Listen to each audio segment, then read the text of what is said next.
अगर आप मध्य प्रदेश के नक्शे को देखें तो सबसे नीचे बीच की तरफ एक जिला दिखाई देगा, बैतूल।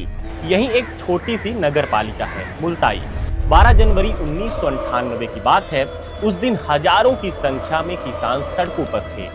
गेरुआ बीमारी, बेमौसम बारिश, ओलावृष्टि सब मिलकर किसानों को तबाह कर चुके थे। किसान खराब हुई फसलों का दर्द लेकर तहसील कार्यालय पहुंचे थे। मांग थी कि सरकार मुआवजा दे, कर्ज माफ करे और कम से कम उनकी बात तो सुने। ये सब चल ही रहा था कि मुल्ताई तहसील के बाहर गोलियों की आवाज गूंजने लगी। पुलिस ने फायरिंग शुरू कर दी, लोग भागने लगे, सड़कें खून से लाल हो गई थीं। किसी का बेटा वहीं गिर पड़ा, किसी का पिता घर वापस नहीं लौटा। सरकारी आंकड़े कुछ और कहते रहे, आंदोलनकारी कुछ और, लेकिन दावा किया गया कि करीब 24 किसानों की जान चली गई और 150 से ज्यादा लोग घायल हुए। सरकार ने कहा भीड़ हिंसक हुई, पुलिस पर हमला हुआ था। किसानों ने आरोप लगाया कि बिना चेतावनी, बिना ऐलान सीधे गोलियां चलाई गई। विपक्ष ने इसे दूसरा जलियांवाला बाग कहा तो सत्ता ने इसे कानून व्यवस्था बचाने की कार्रवाई बताया। लेकिन असली सवाल आज भी वहीं खड़ा है। क्या मुल्ताई में किसानों की आवाज दबाई गई थी या फिर आंदोलन राजनीति, हिंसा और प्रशासनिक नाकामी के बीच कुचला गया? नमस्ते, मैं हूं शिवेंद्र, ये है पब्लिक वाणी और आप देख रहे हैं किस्से कहानी का 22वां एपिसोड। आज की इस वीडियो में हम जानेंगे मुल्ताई गोलीकांड की पूरी कहानी, आंदोलन की शुरुआत से लेकर उस खूनी दोपहर तक और उन सवालों तक जो 28 साल बाद भी आज जिंदा हैं। तो चलिए शुरू करते हैं। दिसंबर 1997, उसके कुछ पहले की बात है। गेरुआ बीमारी का असर फसलों पर पड़ा। रही सही कसर बेमौसम की बरसात ने पूरी कर दी। ओले भी पड़े, सोयाबीन की पूरी फसल चौपट हो गई। किसानों ने जोर लगाया कि किसी राष्ट्रीय पार्टी के सीनियर नेता से मिला जाए। ये सब तो हुआ नहीं। हाँ, एक रोज जनता दल का प्रशिक्षण शिविर लेने डॉक्टर सुनीलम उनके एरिया में आए तो बैतूल के परमंडल गांव के किसान उनसे मिलने वहीं पहुंच गए। किसानों ने अपनी समस्या सुनीलम से बताई। सुनीलम ने देखा कि सोयाबीन की फसल तो सिरे से खत्म हो रही है और किसानों की कोई पूछ परख हो नहीं रही है। तो उन्होंने क्रिसमस के रोज यानी 25 दिसंबर 1997 से मुल्ताई तहसील के सामने एक अनिश्चितकालीन धरना देना शुरू कर दिया। इसी के साथ साथ 400 गांवों का दौरा किया। किसानों और किसान नेताओं को अपने साथ लिया। किसान संघर्ष समिति बनाई जहां सारे नेता जुड़े। तय हुआ कि एक महापंचायत बुलाई जाए जहां सारे किसान नेता इकट्ठा हों, ज्यादा से ज्यादा किसानों को जोड़ा जाए, एक मांग पत्र बनाया जाए और सरकार पर दबाव डाला जाए कि वो किसानों की बात सुने। 25 दिसंबर से 8 जनवरी तक का समय इन्हीं चीजों पर बीत गया। फिर आई 9 जनवरी 1998 की तारीख। बैतूल के पुलिस ग्राउंड के मैदान में 20,000 किसान जुटे। हालांकि आप इस संख्या को कई जगह इससे ज्यादा भी पाएंगे, लेकिन सवाल संख्या का नहीं। अगर 20,000 भी मान ले तो भी ये संख्या बैतूल के लिहाज से बड़ी है। इसे आप ऐसे समझिए कि 2001 की जनगणना में बैतूल की जनसंख्या लगभग 13 लाख और मुल्ताई की जनसंख्या 21,000 हुआ करती थी। खैर, भीड़ इकट्ठा हुई, मांग पत्र को पढ़ा गया। कहा गया कि हर किसान के एक एकड़ के बदले 5,000 का हर्जाना दिया जाए। किसानों की मांगों को सुनने समझने के लिए कलेक्टर मौके पर पहुंचते हैं। कलेक्टर का नाम क्या था वो हम आपको आगे बताएंगे और 5,000 के बदले 400 का हर्जाना देने का प्रस्ताव रखते हैं, जिसे किसान वहीं के वहीं मना कर देते हैं। किसानों का कहना था कि 5,000 का हर्जाना तो है ही, साथ ही उन्हें आधी कीमत पर राशन दिया जाए, खाद बीज और कीटनाशक का कर्ज माफ कर दिया जाए और सोसाइटी का जो कर्ज है उसे भी न वसूला जाए। उस रोज बैतूल में ये भी तय हुआ था कि अगर 2 दिन के अंदर 11 जनवरी 1998 तक ऐसा नहीं हुआ तो किसान आंदोलन और तेज होगा। 12 जनवरी को मुल्ताई तहसील के कार्यालय पर ताला जड़ दिया जाएगा। लेकिन 9 से 12 जनवरी के बीच एक घटना और घट गई। मुल्ताई से 10 किलोमीटर दूर 11 जनवरी को राज्य परिवहन निगम की 2 बसें फूंक दी गईं, जो आगे की हिंसा की जमीन तैयार कर रही थी। इस पर किसान आंदोलन से जुड़े लोग ये इल्जाम लगाते हैं कि ये काम भी कांग्रेस के लोगों का था। झगड़ा उन्होंने किया और बदले में पुलिस ने आंदोलन से जुड़े लोगों को पकड़कर बंद कर दिया। ऐसा नहीं है कि किसान हिंसक नहीं रहे या उनकी तरफ से सब बेहतर ही था। इसके पहले भी किसानों का झगड़ा हो चुका था। 8 जनवरी के दिन तहसील मुख्यालय पर प्रदर्शन कर रहे किसान लोगों ने एक बस को आग लगा दी थी। एसडीएम से भी बदसलूकी की गई थी। एक दिन बाद किसान जिला मुख्यालय पर प्रदर्शन करने गए, वहां पर भी पुलिस के अफसरों से झूमा झटकी की गई थी। कुल मिलाकर माहौल अब तक गर्म हो चुका था। उस वक्त बैतूल के कलेक्टर रजनीश वैश्य हुआ करते थे और एसपी जीपी सिंह थे। इधर भीड़ जुटनी शुरू हो गई, नारेबाजी होने लगी और 12 जनवरी को दोपहर 1 बजे तहसील कार्यालय को घेर लिया गया।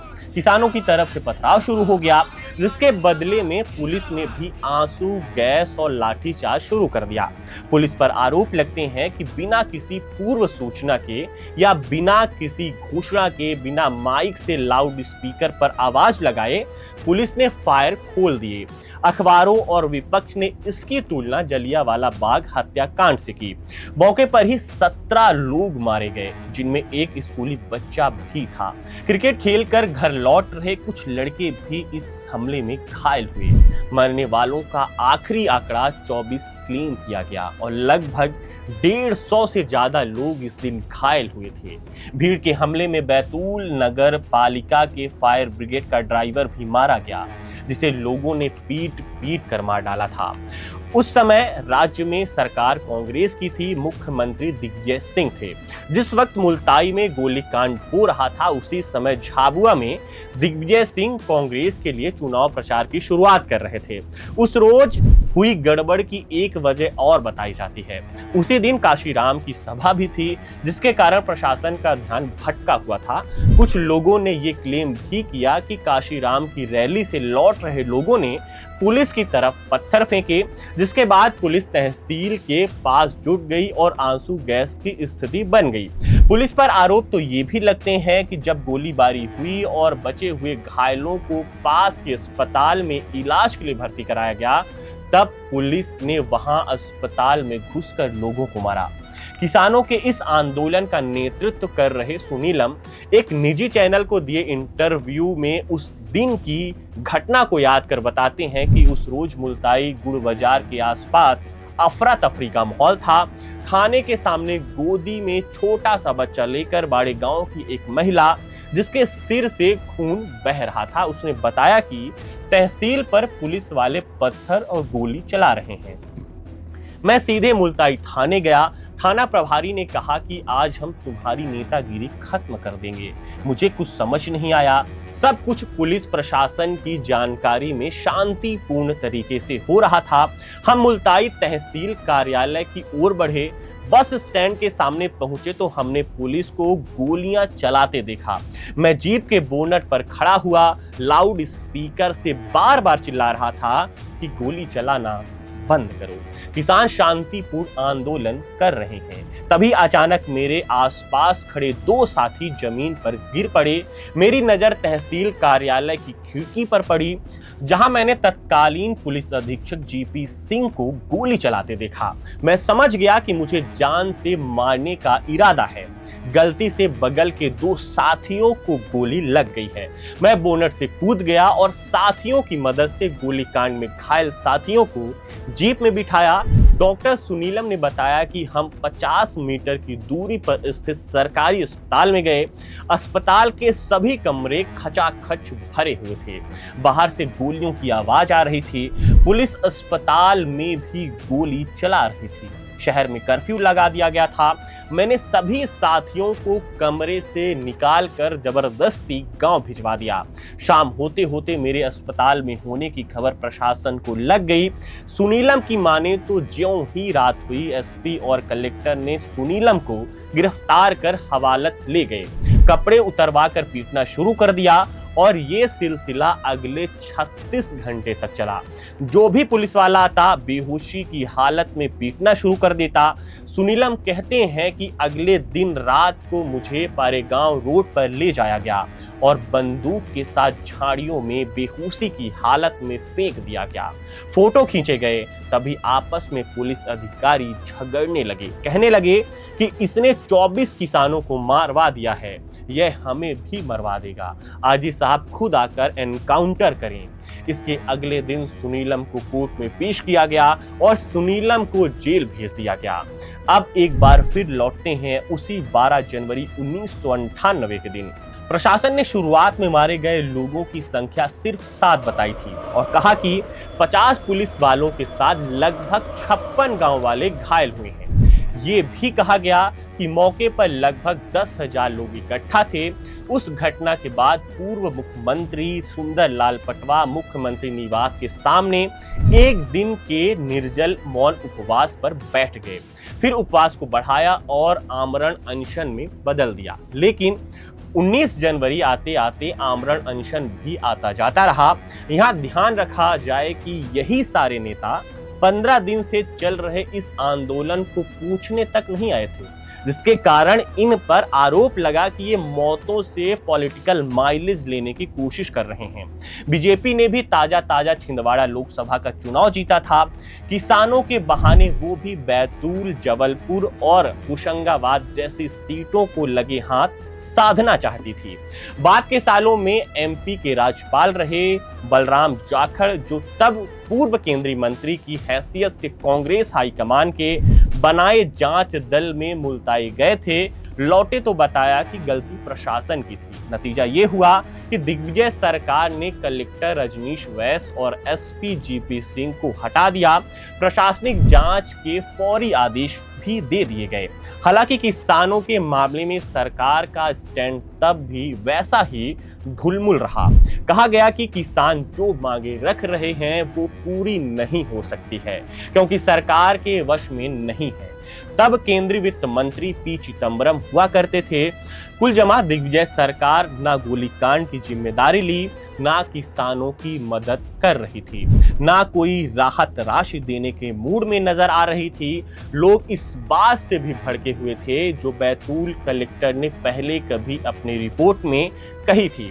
उन्होंने कहा कि किसानों की फसल का 37 पैसे से ज्यादा का नुकसान नहीं हुआ है, इसलिए आरबीआई के नियम के मुताबिक किसान किसी सहायता के पात्र नहीं है। पुलिस का वर्जन ये था कि पुलिस पर जब पत्थर फेंके गए तब उन्होंने गोलियां चलाई। गोली एसडीएम के कहने पर चली थी। कुल 2 बार गोली चली। पहली बार हवाई फायर किए गए जिसमें 88 राउंड गोली चली। दूसरी बार गोली तब जब सरकारी कर्मचारियों के मरने की नौबत आ गई। उस बार भी 46 राउंड फायरिंग में लोग मारे गए। इस पूरी हिंसा के समय एसपी खुद घायल हुए, उनके माथे और आंख पर चोट आई थी। पुलिस का आरोप यह भी था कि लोगों ने एक पुलिस वाले से सर्विस रिवॉल्वर और एक पुलिस वाले से राइफल छीनने का काम भी किया था। सुनीलम को भी टारगेट किया गया। कहा गया कि उन्होंने अपनी पॉलिटिक्स चमकाने के लिए किसानों का यूज किया है। कहा गया कि वो किसानों से पैसा लेते थे और समिति में पंजीयन की सुविधाएं दिलाने की बात रखते थे। ये भी कहा गया कि भोले भाले किसानों को आंदोलन करने के लिए ताप्ती मां की कसम दिलाई जाती थी। बाद में इस मामले में 250 से अधिक किसानों पर 66 मुकदमे दर्ज हुए। सुनीलम समेत 3 लोगों को 7 साल की जेल हुई। लगभग 4 महीने जेल में रहने के बाद हाई कोर्ट के आदेश के बाद उन्हें छोड़ दिया गया।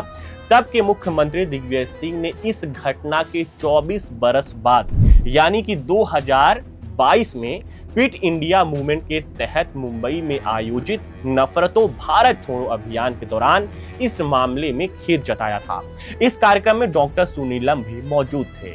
मुल्ताई गोलीकांड को 28 साल बीत चुके हैं। सरकारें बदली, नेता बदले, लेकिन उस दिन खोए लोगों के परिवारों के सवाल आज भी नहीं बदले। क्या किसानों को न्याय मिला? क्या गोली चलाना सच में आखिरी रास्ता था? आप इस पूरे मामले पर क्या सोचते हैं? क्या मुल्ताई गोली कांड प्रशासन की नाकामी थी या फिर हालात नियंत्रण से बाहर हो चुके थे? कमेंट करके अपनी राय जरूर बताइएगा। फिलहाल के लिए इजाजत दीजिए, मिलते हैं अगले संडे रात 9 बजे किसी और कहानी के साथ। शुक्रिया।